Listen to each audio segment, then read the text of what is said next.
عرب میں رواج تھا کہ وہ بیٹیوں کو زندہ درگور کرتے،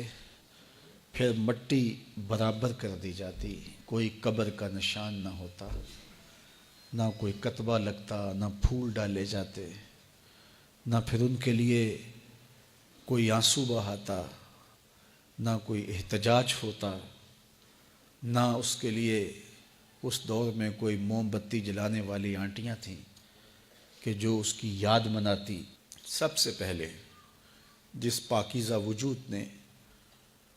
بیٹیوں کے حق میں آواز اٹھائی اس کا نام محمد عربی ہے صلی اللہ علیہ وسلم۔ دنیا کے سامنے بیٹیوں کی عزت رکھی،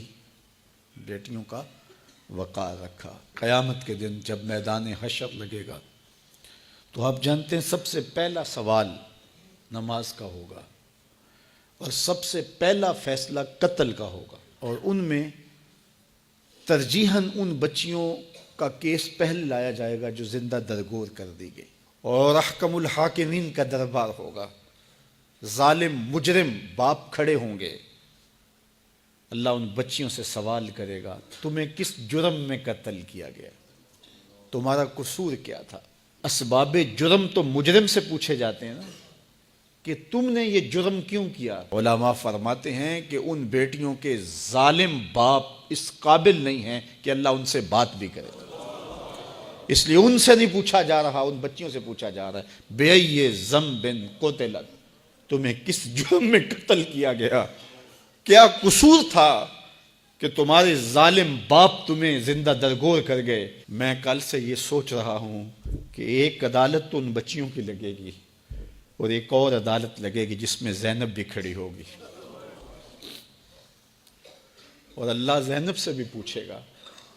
کہ 7 سال کی معصوم شہزادی جس کی زندگی نوچی گئی، جس کی آبرو نوچی گئی، اور پھر تمہیں قتل کر کے کوڑے میں پھینک دیا گیا، تیرا کیا جرم تھا کہ ظالم وحشی درندے نے، جنسی بھیڑیے نے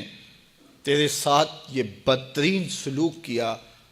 کہ زبان اس سلوک کی کہانی بیان کرنے کا بوجھ نہیں اٹھا رہی۔ تو اس کا جواب سب کو دینا پڑے گا، اس کا جواب آیان اقتدار کو بھی دینا پڑے گا، اس کا جواب ہمارے انتظامی اداروں کو بھی دینا پڑے گا، اس کا جواب معاف کیجئے منبر و محراب کے اوپر بیٹھ کر کے ذات کی لڑائیاں لڑنے والوں کو بھی دینا پڑے گا، اس کا جواب خواہشات کے اسیر حکمرانوں کو بھی دینا پڑے گا، اور اس بے حس معاشرے کو بھی دینا پڑے گا۔ دنیا 21ویں صدی کا سفر کر رہی ہے، اور کیا ہم پلٹ کے پھر دور جہالت میں چلے گئے ہیں؟ ایک تو یہ المیہ کہ 7 سال کی معصوم کلی مسل دی گئی، لیکن دوسرا المیہ میرا یہ ہے کہ وہ جو جنسی درندہ وحشی بھیڑیا 7 سالہ بچی کو اپنی ہوس کا نشانہ بناتا ہے، وہ چھانگا مانگا کے جنگلوں سے نکل کر آیا ہوا کوئی جانور تو نہیں تھا، وہ کسی بل سے نکلا ہوا سانپ تو نہیں تھا، وہ اسی معاشرے کا فرد تھا۔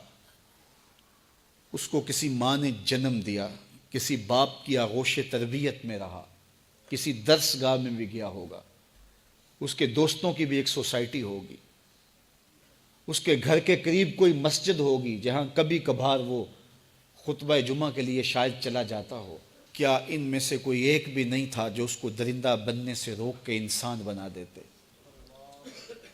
تو مجھے پورا معاشرہ مجرم نظر آتا ہے۔ معاشرے کے حیا باختہ ماحول نے اسے بھیڑیا بنا دیا، اسے وحشی بنا دیا۔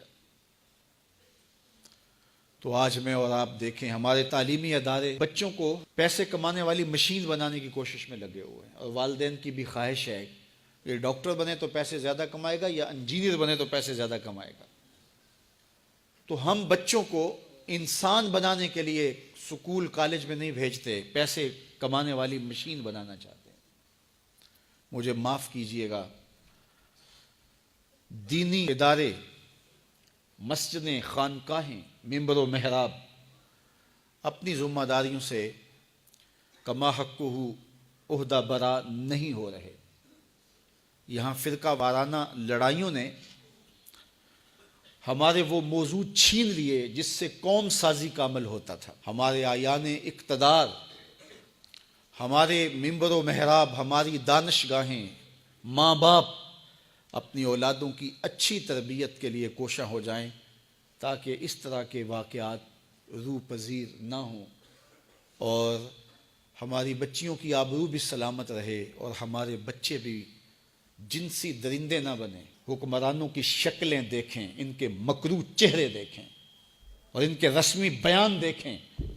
پھر احتجاج کرنے والوں کو گولیوں کی بوچھاڑ سے بھون دینا، وہ فیض آباد میں ہوں یا ماڈل ٹاؤن میں ہوں یا قصور میں ہوں۔ یہ ہمارے حکمرانوں کے مکروہ چہرے ہیں جس سے نقاب اتر گیا ہے، لیکن ہماری قوم پھر بھی ان کو اپنا نجات دہندہ سمجھتی ہے۔ تو پھر کاٹیے سزا، پھر ایک زینب نہیں گلی گلی زینب ہوس کا نشانہ بنیں گے، پھر ایسے جنسی درندے گھر گھر سے نکلیں گے اور یہ معاشرہ انسانوں کا معاشرہ نہیں رہے گا، وحشیوں کا اور بھیڑیوں کا معاشرہ بن جائے گا۔ تو صاحب، ہمیں اپنے آپ کو بدلنا ہوگا، اپنے طرز زندگی کو تبدیل کرنا ہوگا، اپنے انداز تربیت پر غور کرنا ہوگا، والدین کو سوچنا ہوگا، اپنی بیٹیوں پہ بھی توجہ دینی ہوگی اور اپنے بیٹوں کے تیور پر بھی نگاہ رکھنی پڑے گی۔ تو آپ بھی اپنے اپنے دائرہ کار میں استاد ہیں، مدرس ہیں، باپ ہیں، عالم دین ہیں، جس بھی حیثیت میں آپ ہیں، اپنے گرد و پیش کے ماحول کو پاکیزہ کرنے کی کوشش کیجیے۔